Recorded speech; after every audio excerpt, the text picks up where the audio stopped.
Operation Midnight Hammer was an epic operation that caught Iran completely off guard. As they say, our bomber pilots are now back home in Missouri.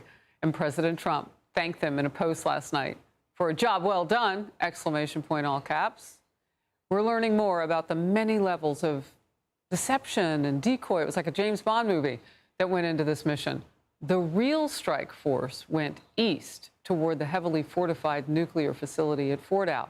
Those B-2 bombers dropped a dozen bunker buster bombs on Fordow alone, each weighing 30,000 pounds, and they never once encountered enemy fire. Chief National Correspondent, Security Correspondent Jennifer Griffin is at the Pentagon. I tell you, you just can't stop being wowed by what we pulled off, Jennifer. An absolutely flawless mission. But, Harris, U.S. military forces are now on high alert across the Middle East, expecting an imminent response from Iran. The U.S. Navy actively planning its response should Iran's Revolutionary Guard Navy mine the Strait of Hormuz.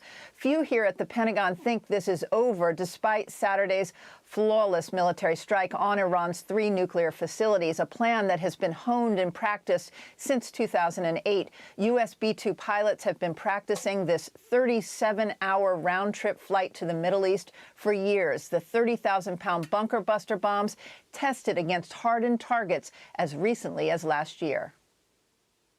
This operation underscores the unmatched capabilities and global reach of the United States military.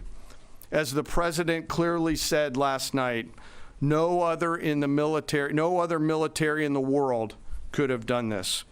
125 U.S. warplanes, each B-2 refueled in midair 3 to 4 times each way on the nonstop 18-hour flight from Missouri. An air refueling bridge across the Mediterranean and Middle East, 14 GBU-57 bunker buster bombs among the 75 satellite-guided munitions dropped, and 30 Tomahawk missiles fired from an Ohio-class submarine 400 miles away, which stayed in the air 1 hour and 40 minutes, time to drop after the last B-2 struck in Fordow. Captain Todd Sawhill, an intelligence targeting officer focused on this problem for years, was asked whether the Tomahawks could destroy Isfahan and the deep tunnels where the Iranian uranium conversion takes place.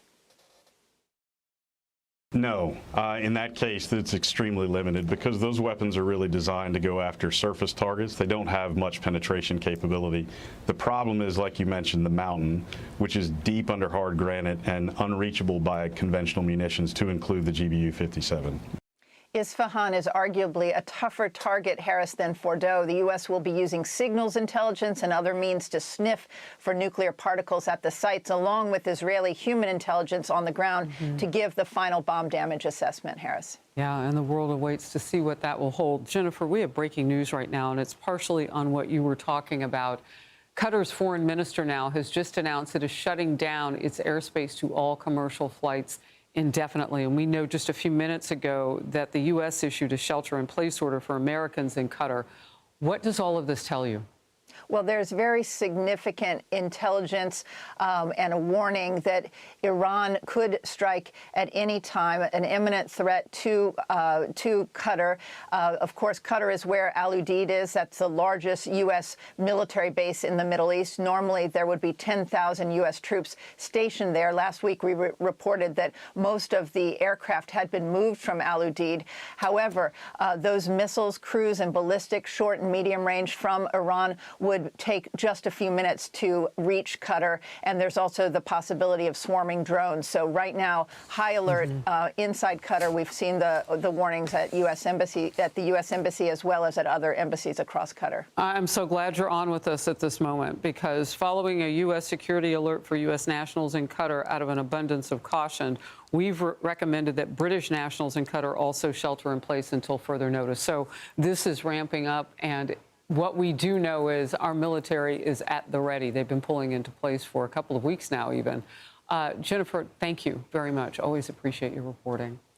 More on the breaking news out of that region. KT McFarland served as Deputy National Security Advisor during President Trump's first administration. So hitting our troops in that region, Iran has done so many times before. Over 200 times under President Biden. It is time we respond. What do you foresee just out of these warnings from Qatar? Well, Iran's going to retaliate. The question is, how are they going to retaliate and how successful will they be? I mean, the most they could do is to try to take out U.S. forces or attack U.S. forces in the region. But as you pointed out, we're ready for that. We've brought more assets into the region to defend our bases, our people. We've taken dependence, civilian dependence out of the region, so to make a smaller target, if you will. And we've also, particularly Israel, has degraded the capability of Iran to have those kind of attacks. So we're ready, but we're expecting to take the blow, but we're ready. I mean, Iran could also go after Israeli facilities in the region or bomb Israel again. But again, their ability to do so has been greatly reduced. We know they're going to do something. The question is what, and would it trigger the response that President Trump has talked about? You know, they've got to all be nervous. I mean, they've shown that Donald Trump has shown that he's not a patsy. He's not going to believe that, oh, well, we feel, you know, we want to negotiate. He's going to do what he has to do to protect Americans. And what I hear you getting at is they have to be really careful when they make this next move. I mean, it's like walking on toothpicks on top of a lily pad. You can't be too heavy-footed or you'll go into water and you don't know how deep it is. I mean, Trump is willing to do what is necessary, right? I mean, it's just that tricky. I have parents from the South, so I have a lot of those little sayings. But look, what you're saying is they've got to try to hit us, but not hit us too hard. I don't know if they can pull that off. Many of their military commanders were taken out by Israel.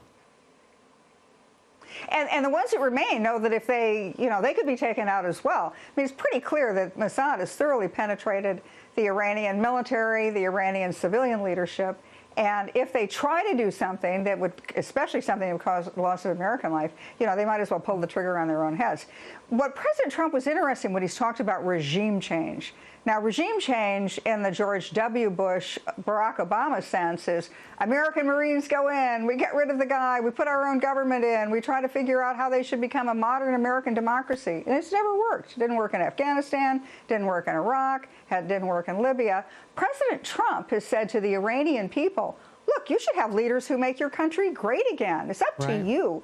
And he said consistently throughout his 2 terms that it's up to the people to decide their own country. You know, you decide what kind of a government you want, what leaders you want, how you worship your God. It's up to you. If you want to do regime change, that's on you, but we might applaud it if you do this in the case of Iran. So a few minutes ago, when Ambassador Danone was here, he was telling me, and it seems like a point of desperation, we were both agreeing off camera, and then the conversation ensued. He said that they are hiring prisoners coming out of jails in Israel. Iran is doing this, trying to find the angriest among them to see if they can flip them as assets and give them menial tasks, he said. They'll send them, you know, take a picture over here, you get a little bit of change for that, until they work them up into doing something worse. You know, that's an act of desperation, right? I mean, the Ayatollah, we know, is in hiding. He already has decided he's going to be a martyr. He's 86 years old. He's dying of cancer. What a great way to go out. He's already designated 3 people who would be his successors. But you have to wonder what's the conversations they're having within the leadership group of Iran. Because of the generals looking at each other and say, I've had this job for 48 hours now. My predecessor was assassinated. I want to keep this job. Did I sign up for this? Did I sign up for martyrdom? And maybe, as President Trump says, the Iranian people want to make Iran great again. President Trump's offering an opportunity to come to the negotiating table and extend the hand of freedom and peace.